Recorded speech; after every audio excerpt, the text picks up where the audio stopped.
গরমের দুপুরে ঠান্ডা ঠান্ডা আইসক্রিম, জামাই ষষ্ঠী স্পেশাল।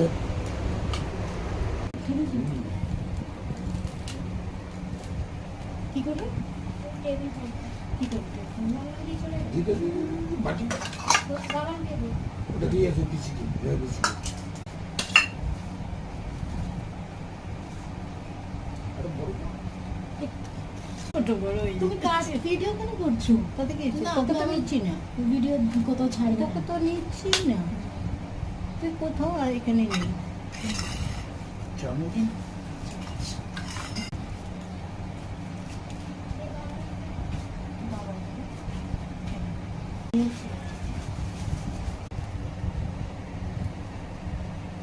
ছিল দাঁড়াও, জামা ষষ্ঠীটা শীতকালে হলে কত ভালো।